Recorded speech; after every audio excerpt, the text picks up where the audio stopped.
YouTube, what's up? Welcome back to a new video. Look, if this is your first time here on the channel, thanks for stopping by. Definitely check out some of my other videos, and if you like what you see, go ahead and like, comment, and subscribe. Greatly appreciate it. Earlier this month, we celebrated the 6-year anniversary of the Nintendo Switch. And you guys know that the Switch has been my A1 since day one. Absolutely love the Nintendo Switch. I got it at launch back, I believe it was March 3rd, 2017, and it's pretty much been right along my side ever since. Since I primarily use the Nintendo Switch in handheld mode, I use it as a handheld console, it is my most played console this generation. Matter of fact, I don't even know if the Nintendo Switch would be considered part of this generation, current gen, PS5, Series X, or last gen. Regardless, I play it the most. So because of that, I thought it would be fun to share with you my most played games on the Nintendo Switch. I've seen a couple other content creators do this, and I think it's kind of fun to sit back and watch these type of videos. I'm basically going to be sharing with you the games that I have spent the most hours in. It's going to be fun. Kind of surprising too for me. So let's get into it. There are several games that I've put 5 hours into, 10 hours, 15, but things start to get a little hairy when we hit like the 30-hour mark. So we're going to start from there. So one game that I have spent 30 hours with, it took me 30 hours to complete this game and the DLC. Cuphead. Some of you guys are probably like, Steph, you're the worst gamer ever. It really took you 30 hours to complete Cuphead. Yes, it took me 30 hours to complete Cuphead. The game was so hard to me. I don't know. It was punishing. I won't talk too much about it right now because I did do a separate video. I was so excited when I finally beat the game. I did a dedicated video to Cuphead, so I'll link that somewhere in this video. You should definitely check it out. But yes, it took me 30 hours to complete Cuphead, and I played through the DLC as well, and it was fantastic. Definitely one of my favorite games ever, even though it is extremely hard for me. So there are a couple of games that I put about 35 hours into, and right now I just want to share 3 with you guys. The first one being Theatrhythm Final Bar Line. I also have put 35 hours into Mario Kart 8 Deluxe. I could have sworn I have put more hours into this game, but apparently I haven't.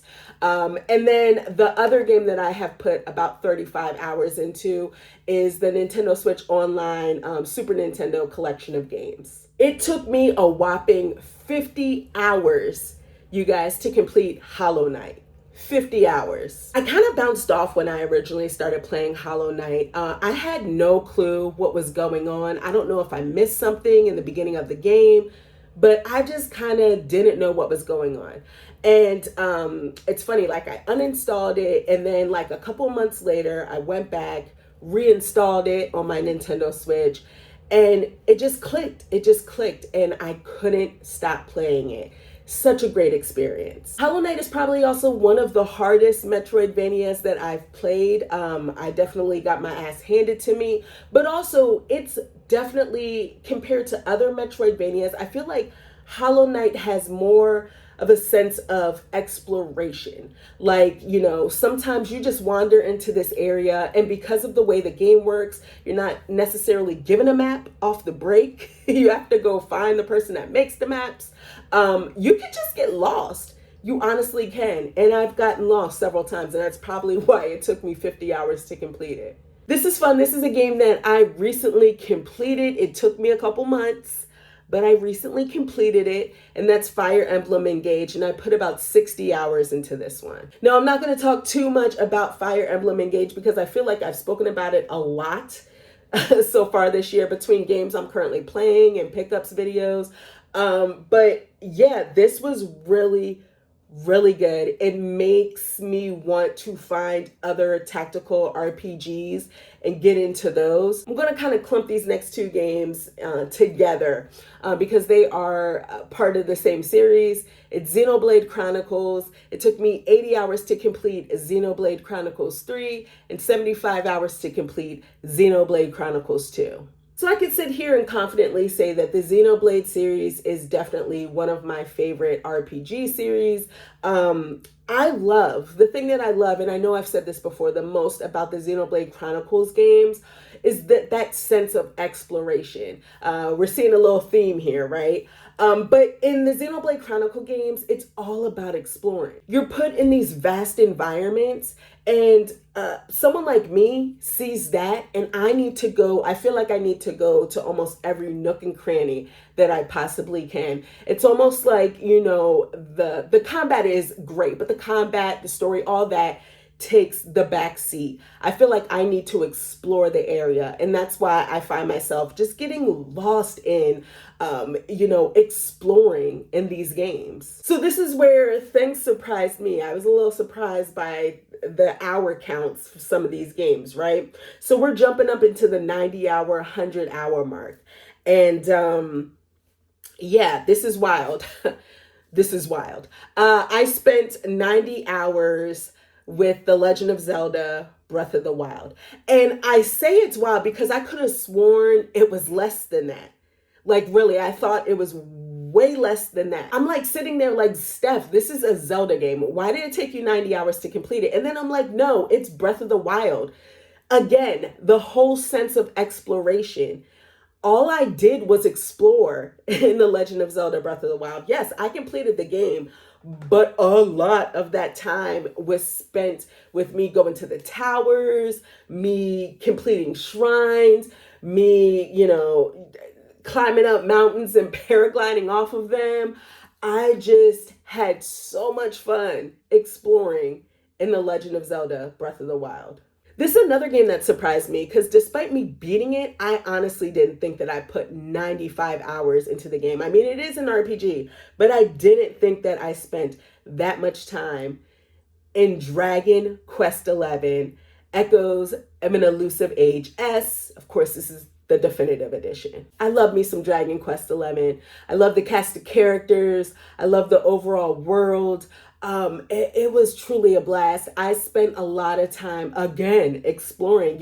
We're seeing how I like to play games, right? Love exploring. Love the combat and trying to level my characters up. Did the side missions in the game, and of course there was a bunch of stuff to do in the post game as well. So 95 hours in this game is crazy for me to even think that I spent that much time with it. I have also put 95 hours into Dead Cells. Dead Cells is pretty much the gift that keeps on giving, right? The developers, Motion Twin, have done a fantastic job with providing us with, free and paid DLC.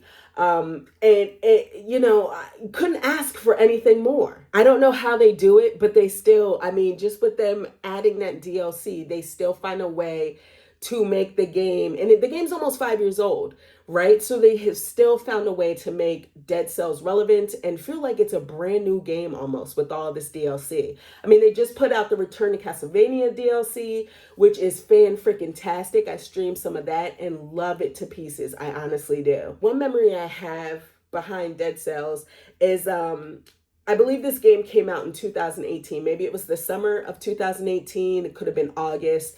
But I remember, and this just is embedded in my mind. And I don't remember a lot of stuff, but I do remember this. It was August 2018. It was a Saturday. I was at my parents' house, and it was Aretha Franklin had passed away, and it was the Saturday where her funeral was taking place.